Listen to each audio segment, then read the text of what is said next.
Yo lo que quiero decir esta noche es lo siguiente.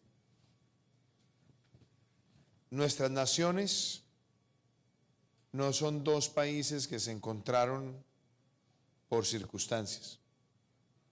Somos naciones hermanas siamesas. Los colombianos tenemos que saber recabar nuestra historia.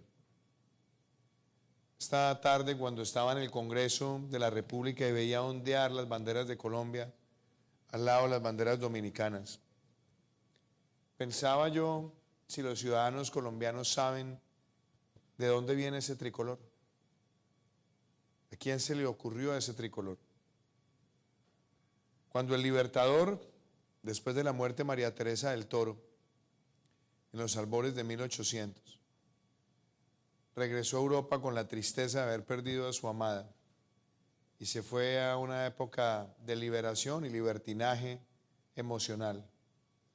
Y Fanny de Vilar lo llevó a recorrer las calles y los grandes salones de París, donde por primera vez vio a Alexander von Humboldt y vio a muchos de los pensadores e intelectuales, y le correspondió en ese periodo ver la coronación de Napoleón y encontrarse después con Simón Rodríguez, quien lo sacude emocionalmente y le dice que su vida no está para ser perdida en la vida de salones y palacios, derrochando la fortuna familiar.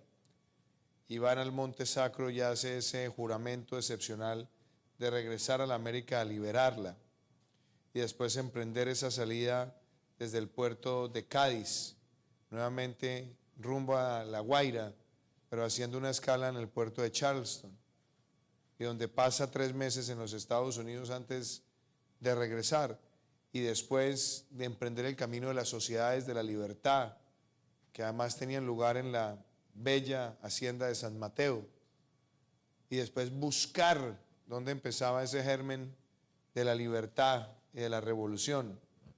Eso lo lleva a ir nuevamente a Londres y a encontrarse con un venezolano mitológico, Francisco de Miranda, que había estado con Lafayette, que había estado con Washington y que había estado previamente también en las épocas de la Bastilla y sus periodos subsecuentes, para convencerlo a regresar a su tierra, a Venezuela, a emprender el camino de la revolución y la libertad.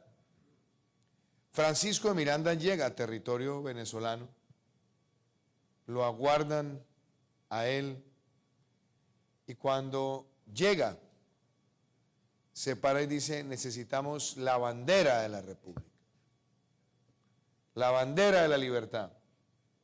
Y es un venezolano ilustre, bien bellamente recreado por el historiador Tomás Polanco Alcántara, quien lleva el diseño del tricolor amarillo, azul y rojo. Nuestra bandera se le debe a un venezolano. Nuestro hito de identidad, que es la bandera también de Venezuela y es también la bandera del Ecuador. Las 3 naciones representadas en la Constitución de 1821, a la cual se sumó el Istmo, que son las 4 naciones firmantes de la Carta de la Gran Colombia. Bolívar, después de la pérdida de Puerto Cabello, primer dolor.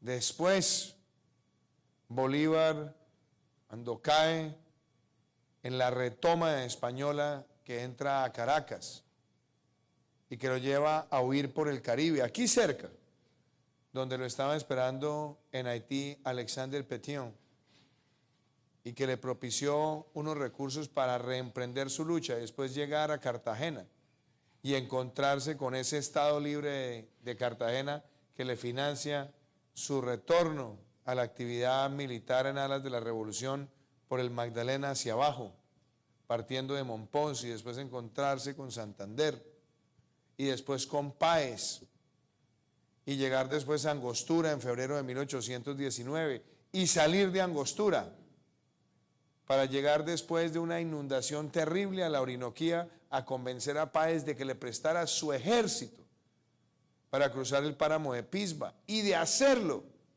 y de enfrentar a Barreiro por sorpresa. Y cuando se vio perdido el Libertador, llamó a un coronel venezolano, al coronel Juan José Rondón, y le dijo: coronel, salve usted la patria. El héroe de nuestra batalla de independencia fue un venezolano,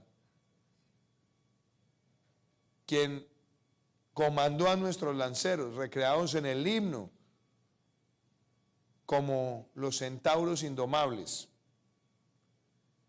Y la mano derecha del Libertador, el comandante de Junín y Ayacucho, el enarbolador de Pichincha, Antonio José de Sucre, también un venezolano. Y muchos de nuestros padres fundadores, Pedro Gual, nuestro primer canciller, un venezolano. Si nosotros empezamos a tejer esa historia, la libertad de Colombia no hubiera sido posible sin los venezolanos, y la libertad de Venezuela no hubiera sido posible sin los colombianos, que después de los triunfos de Boyacá se enfrentaron a Tomás Boves y permitieron la libertad en Carabobo. Si esa historia no la entendemos y no nos damos cuenta que los unos y los otros no hemos podido construir nuestra historia, no entendemos por qué estamos en las batallas de hoy. Porque el Libertador levantó su voz contra el oprobio, contra la pérdida de las libertades. Y la razón por la cual el pueblo venezolano está o ha sido lacerado durante 20 años es por el oprobio de volver a limitar sus libertades. Y cuando nosotros en Colombia tuvimos los momentos más difíciles del siglo XX, muchos emigraron a ese territorio. Uno de ellos, un tío abuelo mío, mi tío Antonio Tono, a quien le decíamos por cariño el tío Toño, quien nos enseñó a amar esa relación bilateral, que nos llevaba a la hacienda de San Mateo. Recuerdo que tengo grabado en mi memoria, y al Panteón Nacional. Y entonces cuando viene la dificultad, cuando viene el ultraje, cuando viene la pérdida de todo, nosotros no podíamos estar lejanos de la necesidad del pueblo venezolano. Lo que sí reprocho yo es esa frase que en algún momento acuñó Martin Luther King: el silencio nos hace cómplices. El oportunismo de momento, el no llamar las cosas por su nombre, el hacernos pasito, el tratarnos cortésmente, llevó a que el silencio de muchas naciones de América permitieran que se incubara la destrucción institucional de Venezuela. Como senador de la República, presenté, y me acompañan dos de mis compañeros, el senador Cabrales y el senador Macías, presenté la primera proposición que fue votada mayoritariamente por la liberación de los presos políticos en Venezuela.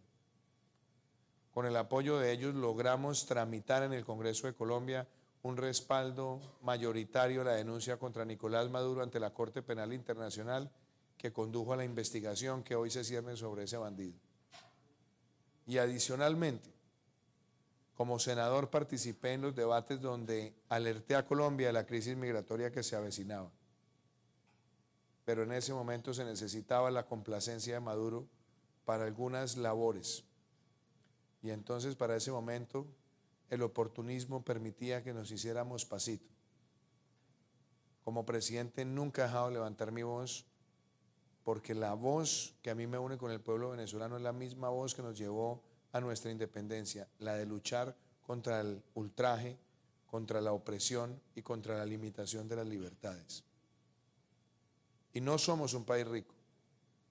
Y mientras en el mundo se mira la migración en algunos lados con xenofobia y en otros con indiferencia, nosotros podemos decir que hoy, gracias a personas como el doctor Juan Francisco, la doctora María Paula Correa, muchos funcionarios del gobierno nacional que me acompañan, con el embajador también Cabrales, la ministra Jimena, Carlos Cortés, que me ha acompañado todo este tiempo, Francisco Echeverry.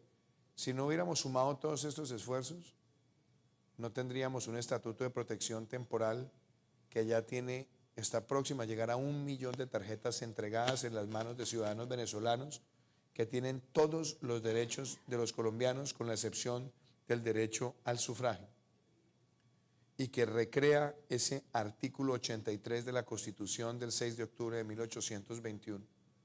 Los extranjeros en la Gran Colombia serán tratados con los mismos derechos de los ciudadanos colombianos.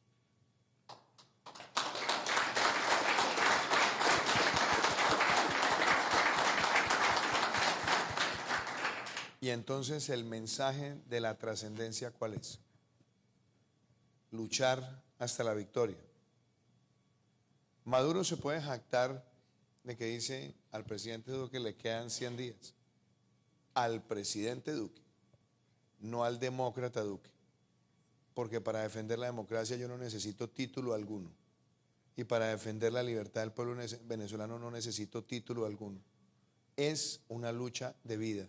Y estaré con el pueblo venezolano hasta que logremos la liberación de Venezuela.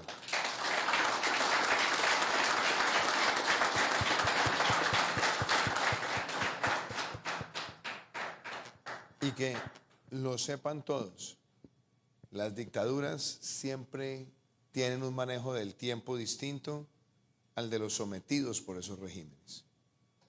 Y ellos, bajo la misma doctrina de otras dictaduras de América Latina, creen que el desgaste anímico, el desgaste emocional, es lo que los mantiene aferrados al poder. Eso no va a pasar. Y no vamos a dejar que nada arrebate ese sentimiento. Porque Colombia no ha obrado unilateralmente, ha obrado multilateralmente. Y queridas comunidades, el haber sacado este estatuto, y como digo, sin ser un país rico, es demostrar que no se necesita ser rico para ser fraterno, que no se necesita ser rico para ser justo y que no se necesita ser rico para entender cuál es el lado correcto de la historia. Nuestra lucha es infatigable, es incansable.